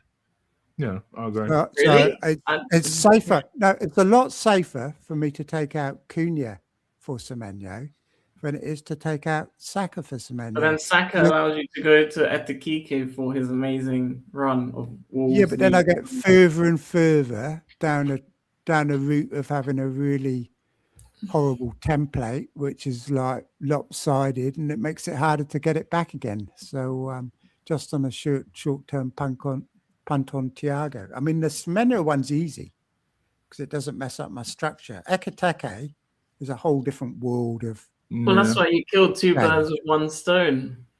I don't want to. I don't want Ekitike. You can go. See that. I'm prepared to take him on, whereas I'm not prepared to take Semenyo on this week. Well, it's like Saka. Said, obviously, to me, it's Saka against Ekitike for the next 3 weeks for you. And but it's not just that, is it? Because it means I have to take out someone else as well to get Ekitike. It requires major surgery and uses up my transfers, which I'm not prepared to do. So I think for my team, I'm better off ignoring Ekitike, but I don't think I'm better off ignoring Semenyo. And I think Cunha is definitely the best one to take out. He's only 3.5% owned. If he scores against Villa, it's not going to hurt me. If I take Saka out for Semenyo and he scores, that's gonna be a lot of pain. So I've pretty much made up my mind what I'm doing. The other alternative was to take out Anderson of Forest and get Tavernier in. You can't let that Darius get in your head and sell Anderson, our beloved Anderson, Trig. No, not that Anderson. The Forest. Oh, Anderson, right, yeah, I'd agree with that. Get Tavernier in. Then who are you benching, Senesi or Lacroix? But that's the problem. That is another problem. So if I get Tavernier in, who do I bench? It would have to be Lacroix, wouldn't it? No, Virgil, I'd bench. Yeah, I'm not comfortable doing that either. So I'm just going to get. I'm not even sure who I want to play this week. Should I start Fulham's Anderson over Lacroix? I mean, what do you reckon, Marcello? I think they both concede. They both get DEFCON. Anderson might get a yellow, so that's about the difference for me. Yeah, there's not much between them, is there, really? No. Lacroix might score a header. I feel like Anderson has got no threat at all this season. So it's kind of a toss-up between Virgil and Anderson. I still think I start. I mean, I'd be a lot more annoyed if Virgil scored when I benched him. That would really wind me out. But I think I've got it right. I don't think there's much in it. I mean, Anderson could easily outscore the starters. But yeah, I think it's a pretty straightforward move this week, to be fair. If I only had one free transfer, I wouldn't be making this Cunha to Semenyo and Cunha. But 5 transfers change everything, don't they? Definitely. All right, let's go on to my team. So I've got Petrovic at home to Burnley. Currently, Lacroix away to Leeds. Timber away to Everton. Vandenberg away to Wolves. Fernandez at Villa. Foden at home to West Ham, as well as is Haaland, my captain. Minter home to Sunderland. Cunha away to Aston Villa. Saka away to Everton. And Thiago away to Wolves. Who's currently my vice because of exactly what you said, Marcello, earlier, which is a good point, as you don't want to vice captain 2 people in the same team. So, yeah, I've tossed and turned. So I've got these 5 free transfers. It's stressing me out, lad. It's stressing me out more than having one transfer and just not being able to do anything.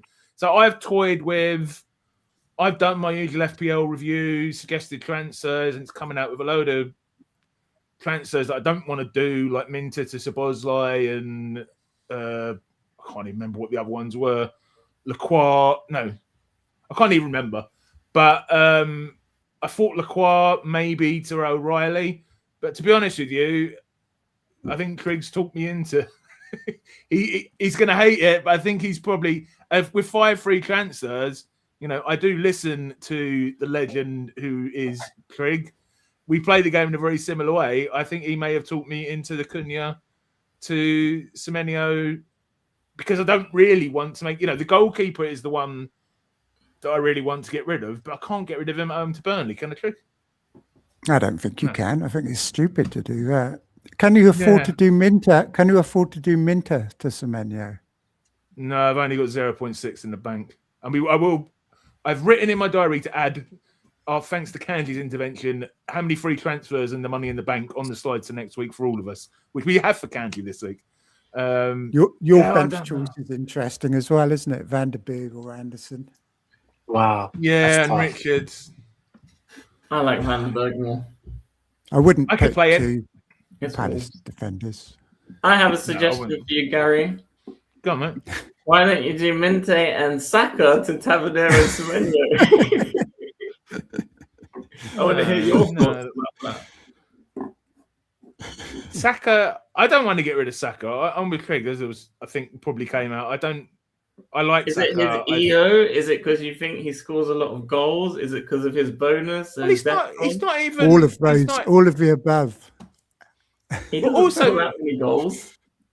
Well, he has in the past. I mean, he's been blighted by injury the last last season, not this year. Last season. Well, he's had his problems this season. He doesn't have Gabriel to aim for corners anymore. No, I'm not being talked out of Saka, and his ownership isn't that high. I mean, not high. Like, he's 10.3 million. Is he worth the value? Is he good value? Do you think? Not necessarily, but as Trig said, but where else am I spending the money? I've got 0.6. Where else am I spending? Semenyo and Minte. Who is more expensive in my squad that I would need to get in while Salah's away? Not even that Salah's even an option at the moment. I think you should follow Marcello's advice, Gary.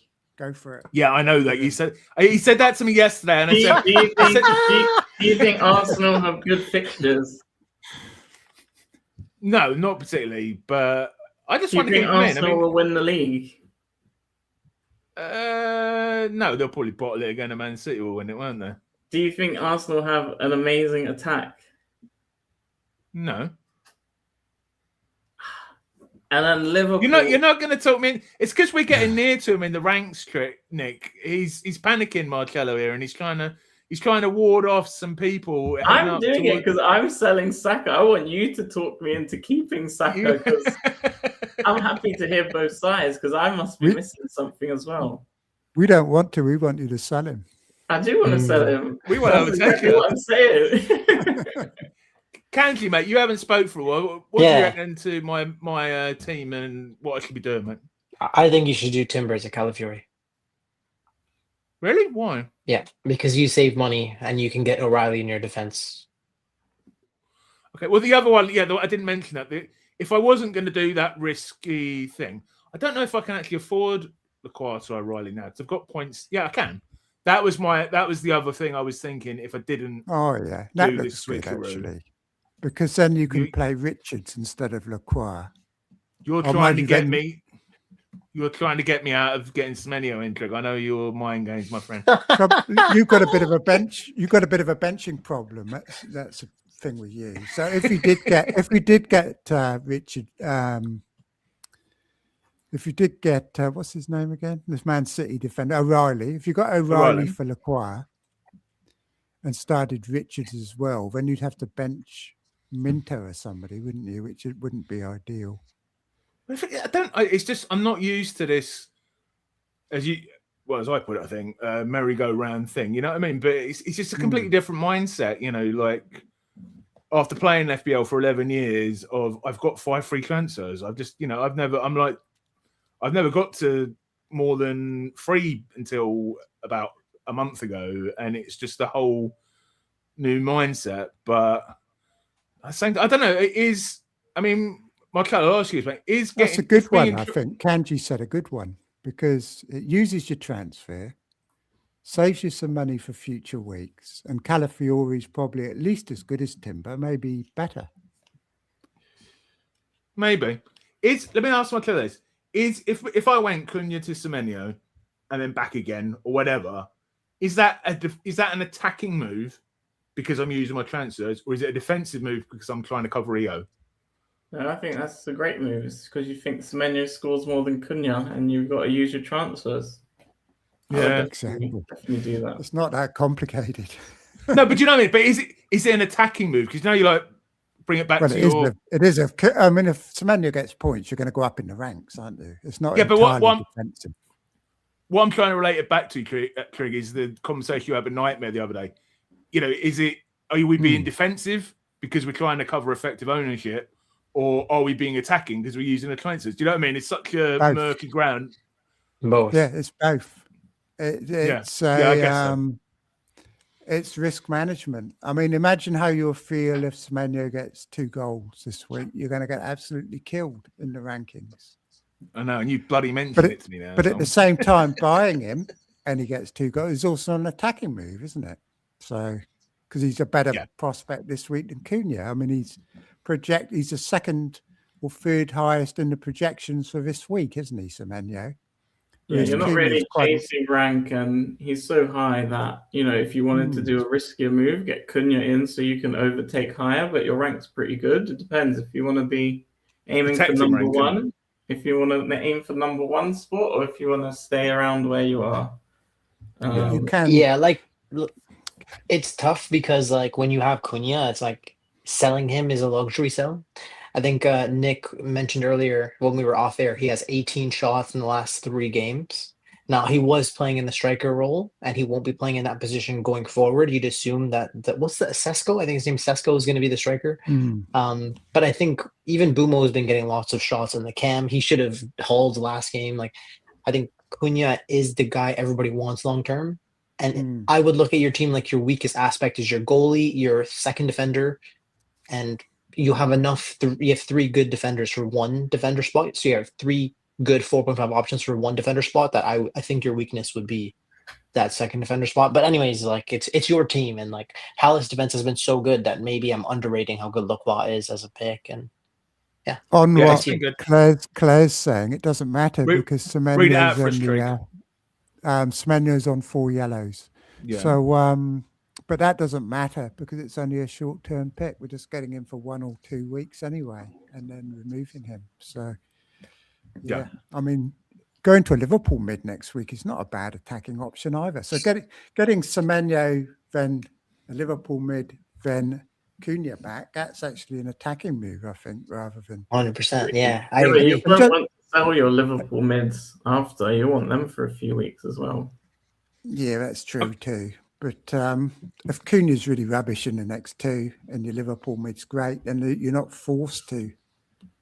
Or then you can get rid of Saka and get Cunha and keep both of them, can't you? So there's more options. But just because you're getting Semenyo doesn't mean you're going to stick at your current rank. I mean, you could still get a massive green arrow this week. 100%. Semenyo. So you get a massive red. No, you can't. No, that's the thing. That's the thing. You can't get a massive red because you've got the same team. You've got the same team as everybody else. You're protecting yourself on the downside, but not restricting yourself on the upside, and that's why it's a good move. Okay, let's move on to someone's team who's made some maybe more exciting moves than I'm going to make. So Kanji, I'll read out his team, and he's already. So this looks a little bit different. This is what I want the slide to actually look like. What transfers they've made on the right, the guest, how much they've got in the bank. Remind me, I need to do this next week, Trig, but maybe a little bit more beautifully. So Kanji's got. Is this team with your transfers made, mate? Yes. Yes, it is. So Kanji's made 3 moves already. He's gone Timber to Calafiore, Van der Berg to O'Reilly, and Croupier Junior to Obi, the Man United striker. So his team, and he's got 1 free transfer left and 0.5 in the bank. His team is Raya away to Everton, Richards away to Leeds, Calafiore away to Everton, O'Reilly, Foden, and Haaland obviously at West Ham. Szoboszlai away to Spurs, currently flagged. Fernandez away to Aston Villa. Saka away to Everton. Semenyo already in at home to Burnley, and Thiago away to Wolves with Anderson, Joachim Anderson, Keane, and Obi on the bench. Talk us through it, man. And your moves. Yes. So last week it was Keane in preparing for the fixture run coming up. I think he has a really good rotation with Joachim Anderson. I think the rotation looks like this week it would be either one of Richards or Anderson, and then next week I think Everton have like Burnley, Forest, Wolves, Brentford the next 4, and then I think Fulham played Leeds, and then after that I think Everton played Leeds. So it's a really strong defensive rotation for 2 DEFCON beasts, assuming that Branthwaite doesn't come back. So I really like that rotation in one defender spot, and so it was about Van der Berg and Richards rotating in one defender spot versus a Liverpool defender, or versus a Man City defender, or versus an Arsenal defender, or a Chelsea defender. And I just felt like that was wrong. And when I was researching O'Reilly, I was actually really surprised to see his DEFCON hit rate was really strong. He actually hit 9 DEFCONs 3 times. He hit 8 DEFCONs 4 times. So I was like, hold on a second. Like, that's ridiculous. Because usually when you're looking at DEFCONs, you're expecting somebody to have an outlier data point of around 22 that just pulls up all their data of like 6 all the way up to like 7.5 on average, right? But I think it's O'Reilly's like floor of picking up 8 consistently that made me really intrigued by him. Factoring in that he also has been picking up incredible attacking positions, especially whenever Doku's been playing. He was obviously going to be my transfer. I made this move when he was at 5.2 because I knew I wanted to actually sell Timber. Timber was just going to be a 1-week punt for me personally. So the Calafiore move is only made because I actually have enough money to do Semenyo to Cunha longer term. And I think the reason that I like my team and the reason why I was aggressive was because I know exactly who I'm betting against. In the striker spot, I'm not interested in Ekatike. I'm not interested in Jared Bowen. Bowen scores goals from 0.3 XG. If that's your type of striker that you like to play with in FPL, go ahead. That's not the type of guy I want. He's also not on penalties. Yes, he has nailed minutes, but Thiago can have worse fixtures, but at least he has 90 minutes in pens. And he's cheaper for me. I bought him at 6.5 when everyone else was owning Mateta. So I have Thiago locked in at so cheap. It's not worth transferring him in and out, in my opinion. So that's why I'm locking him and Haaland in long-term for the rest of the season. I don't care what their fixtures are. Bruno, Saka, and Foden, I don't think I was going to transfer them for the rest of the season. Saka potentially to Palmer at some point, maybe in 22 makes a lot of sense. But until then, I'm just not worried about it. Palmer has injury risk. Palmer has minutes risk. There's no reason to really be thinking about Palmer at this point, in my opinion. Also, I've already factored in, like, would I consider doing something like Palmer in the 4th midfielder slot? But I think he's just too expensive to be having alongside Bukayo Saka because neither of them are good value picks at their price point. I think only one of them is the right move for your structure longer term because there's too much value elsewhere in the game. So I'm very confident in the structure that I have, assuming that the players that I have stay fit for the rest of the season. Then I think moving into the midfield, it's about Semenyo as the differential spot and Szoboszlai as a differential spot. So Szoboszlai is somebody that I'm looking to keep for the rest of the season. Personally, I'm very happy people are Really? looking to sell. I have no intention to sell him. The reason I feel this way is because Salah's minutes have not been strong. Whether he comes back and has strong minutes, that would be good for the team. But if he doesn't, then that means Szoboszlai has nailed on right-sided corners. And if Gakpo is going to be in and out of the team, then that means Szoboszlai has nailed on left-sided corners potentially.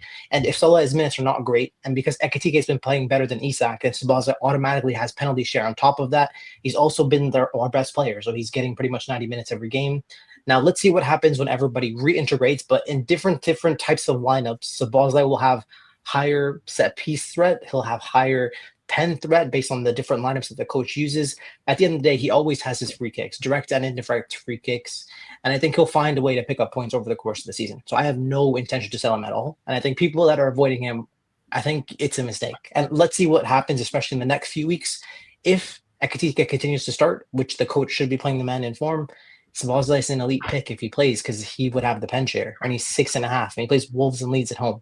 So, yeah, I'm very happy for people to avoid him. He's my ticket, I think, to a top 100K finish this season. And I think it's about maximizing my points in that. Genuinely, let me finish. I'm just going off. In the Semenyo spot, I think that's where I think the template is really going to – that's the spot where I think the template is going to have like a rotation of Semenyo into Acuna. And I think that will be broken by the time we get to Chelsea. Because it'll be either Palmer or Enzo. That's the spot I think that might change in the future. But apart from that, I think I'm really strong pretty much for the rest of the season. Double Arsenal defense. Raya is set for the rest of the season. O'Reilly is the same. Calafiori versus Timber, I think it's the 0.7 in price savings makes him a better value pick than Timber. I think given that Ben White picked up the injury at right back, Timber's minutes are completely nailed. But given that Arteta didn't play Miles Lewis-Kelly in the Premier League this season was a telltale sign for me. Like, I think he showed his hands in terms of minutes. And I think you look at Arsenal trying to win the Premier League, Man City are breathing down their neck, and the guy couldn't even start Miles Lewis-Kelly versus the worst team in the league. Or second worst team in the league.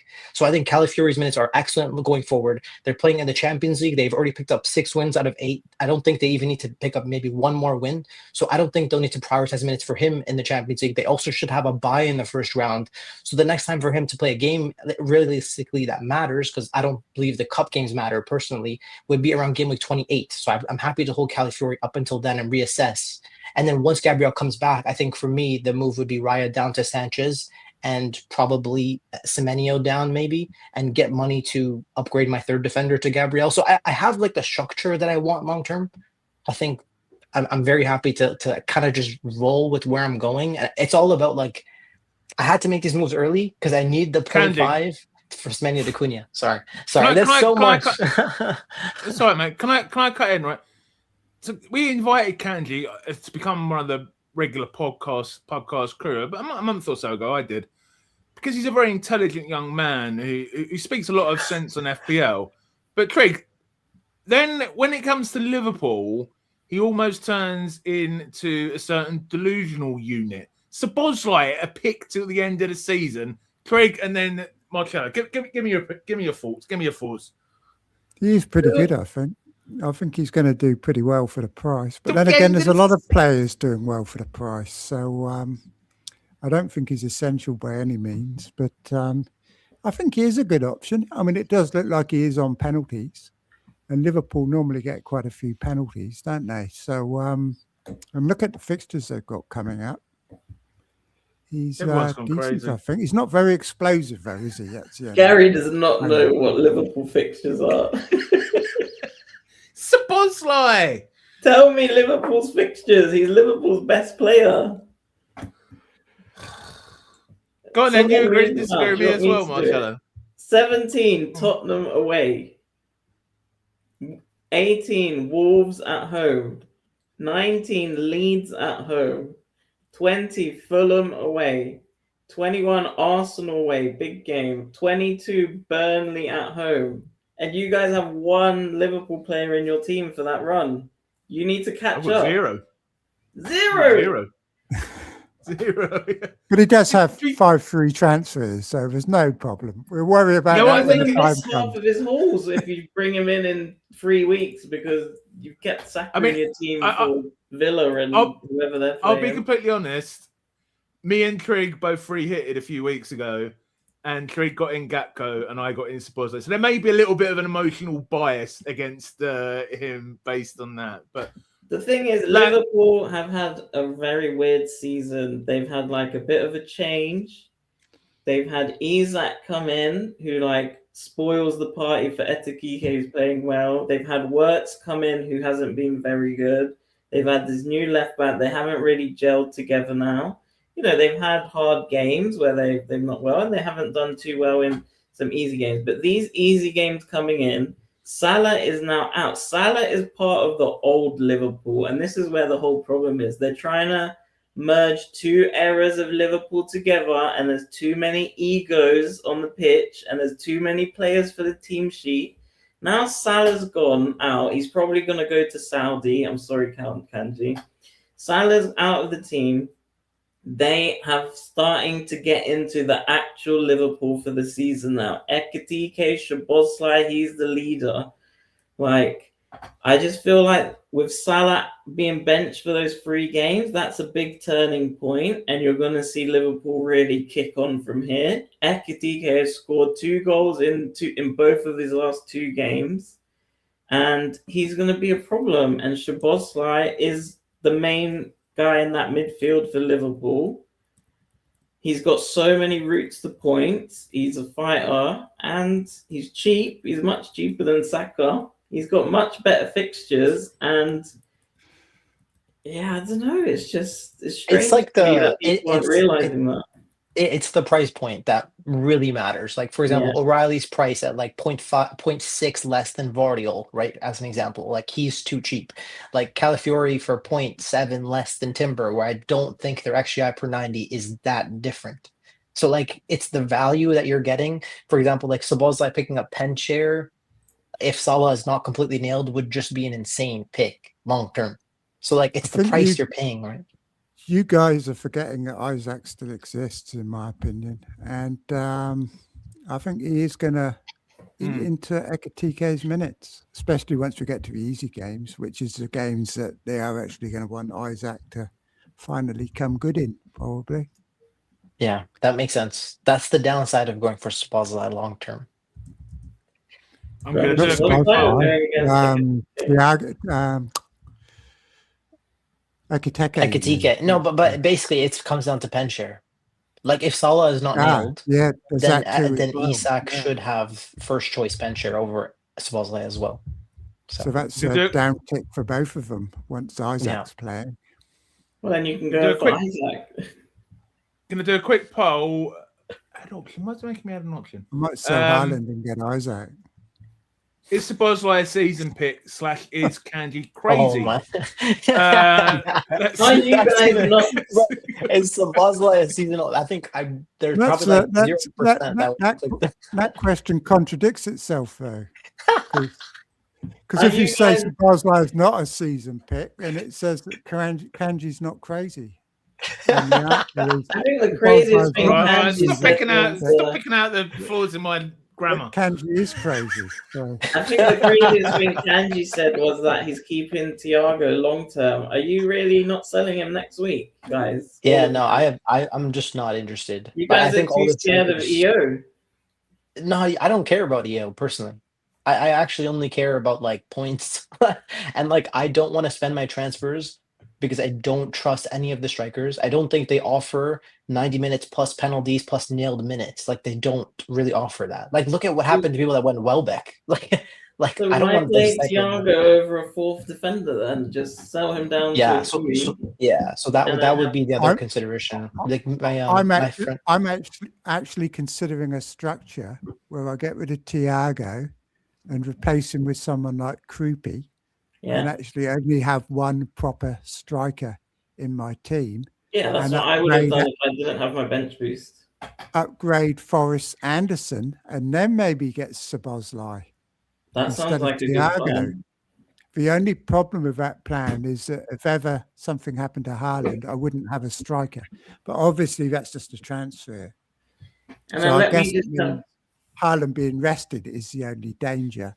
And how much does that happen in the league? Hardly ever, does it? So And there's always a chance I'm going to get a point from GUI or Krupi Jr. if I do go to that structure. So if I go from Thiago, it's going to be downwards, not upwards. Very nice.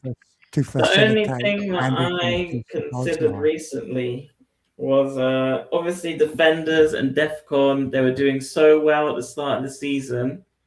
There was a lot more clean sheets, like Defenders were top of the charts. Do you think this is because of the nature of the fixtures? So at the start of the season, I made a table which said easiest teams. The teams play the better teams playing the easiest games. And now this part of the season, from 13 to 19, we see the good teams, Man U, Liverpool, Man City, Arsenal, they play their easier games now. Whereas before, those teams were playing harder games. So at the start of the season, we were seeing more teams of similar level playing each other. We were seeing more defensive teams, more clean sheets. You want 5 defenders for that. I was going on about 5 at the back all season. And I was thinking, is the defenders scoring well because of DEFCON? Is it because of these bonus rule changes? Or is it just because of the way the fixtures are going? Now we're seeing the midfielders start to fly up the points tables. Is it because these midfielders in good teams are playing really weak teams and they're getting goals, they're getting assists, the matches are less cagey? The Man Cities are scoring 4 against Fulham, but they're also conceding because they don't really care about defense. So you don't really want defenders anymore. Also, you've got Munoz, Gabriel, the 2 best defenders. They're now out of the game with injuries. You kind of don't want those defensive spots anymore. They're the ones who are going to get clean sheets and DEFCONs and goals.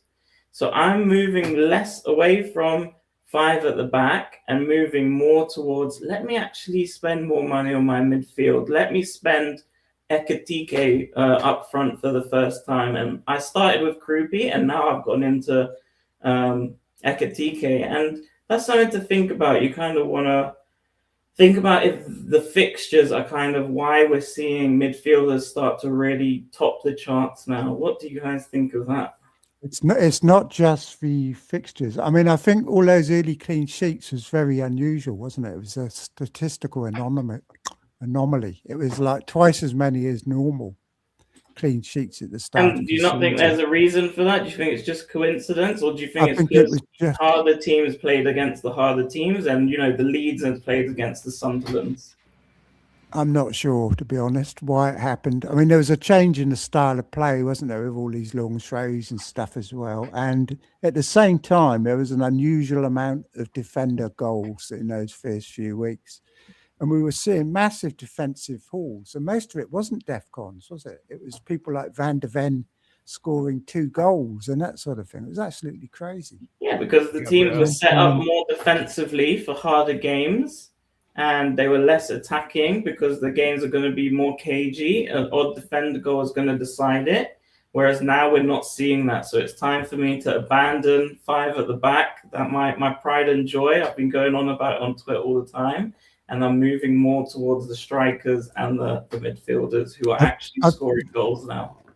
I think it happens normally as the season goes on anyway, but that to happen. Once it takes a while, I think, for teams to gel at the start of the season and for the fluency to come into the teams and everything, which is why you see more clean sheets at the beginning. But you're right about the expensive midfielders. I think, and now this is a time of year where they come into their own, isn't it? The class starts to come to the top, and I'm moving more into midfield. I'm not sure about strikers, though. I just don't think the scoring system suits strikers this season. Well, especially not if they're not scoring, but now that there's loads of goals, it suits them. Can I share my even then it's not the strikers that are scoring the goals, is it? I mean, Ekitike is scoring a few at the moment, which is why you say Bowen's scoring, Ekitike is scoring, Haaland's scoring. If you get the right one. Bowen has scored for 2 or 3, and then he'll go quiet again. So he's got great fixtures coming up now, and he gets free bonus because they always concede as well. I think he's a great lads. We'll be going for 2 hours, so I want to wrap things up. It's a good chat. It's a good chat. Just a quick note: Foden coming on there because Bob is injured apparently. So lads, give us a quick shout. Where can we find you? First of all, to our guests, Marcello, it's been a pleasure having you on, mate. Where can people find you on X? Yeah, you see me on the For You page, hopefully. I think the algorithm's been boosting me crazy this week, which is really nice to see. Yesterday, I gained like, it's gone up again by 100 since this team. I've gained like 900 followers since last night. I don't know what happened, but What? Oh, 900? Rank or no, 900? on Twitter followers. Yeah, but I mean, because of your rank, or I don't know. I think it's just posting my shit posts, really. So people seem to like it. So I post a lot of like good, what's it called? Spreadsheet stuff. And during the match there, I kind of turned into this like mad kid who's celebrating his goals with selfies. So there's like two sides of me during the week. So you can do that. And I've set up a Discord as well. And there's really nice people in the Discord where we all help each other with stuff as well. So yeah, Twitter and Discord. And thank you guys for having me on. Also, Can I ask you a quick question, Marcello? Cello. What do you think of FPL reviewing that? Do you use them in your decisions? Yeah, so I have my own review because I didn't really want to pay for any of that stuff. I don't know if review's free. I kind of went on it for the first time after watching the Nightmare videos, and it is actually quite amazing. But like I said earlier, you should use everything, get as much information as you can, 100%, and use it to make your own decisions. Just because review is good, you can use Solio and change your things. I can't really get into Solio, but it looks amazing. I've made my own thing because I started playing FPL last year again after taking a break, and I was always just casual. Like I'd have a set and forget team because it would just frustrate me so much when I didn't get it right. And we had a work league. Can I interrupt you there? Because we talked about last week, Steve over Elite FPL. I don't know if you know him. He's deleted his team. You took a break. So do you ever take the season out? Or Yeah, so I played it like at uni, but never this seriously. I'd never like watch any videos or anything. Like during 2016, like I just make a team and go off vibes, and it would never work. So I'd get frustrated and just give up halfway through, probably like most managers.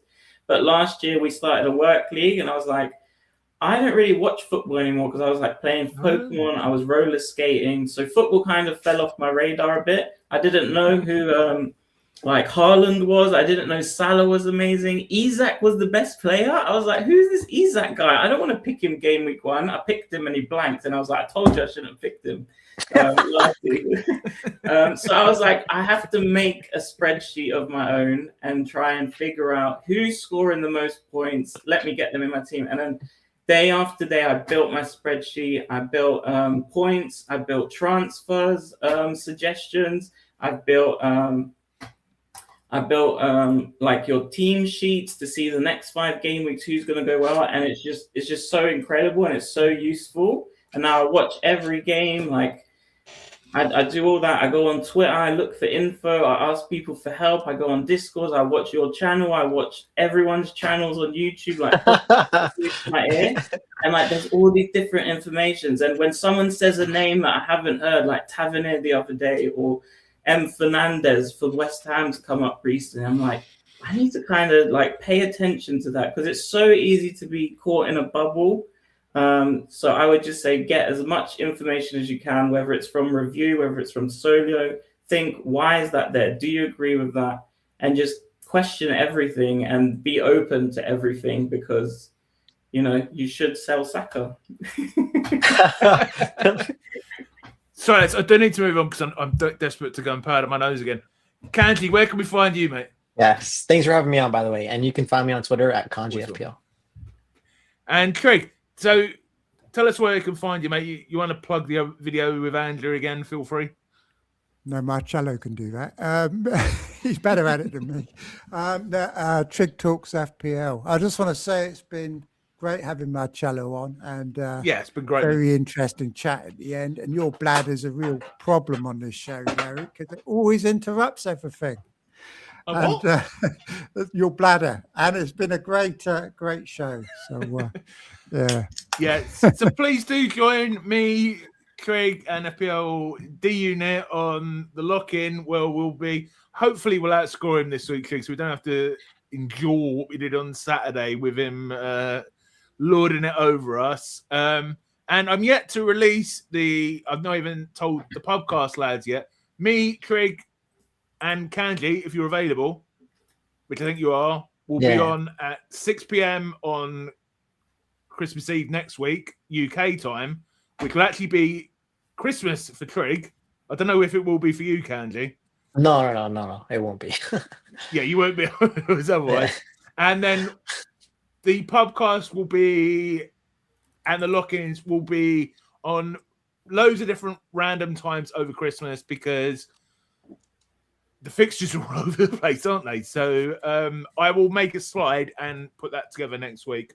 Yeah, thank you so much for watching anything. Anyone you want to say, lads, before we finish? Yeah, thanks, guys. That was amazing. Yeah, so Cheers. fun. Yeah, All right. Marcello, it's nice to meet you. I will DM you and we'll chat a little bit about some like FPL stuff in the future. Okay, we're not off yet, lads. So we'll say goodbye. Oh, Cheers, people. Bye, everyone. Have a Bye-bye. See good game week.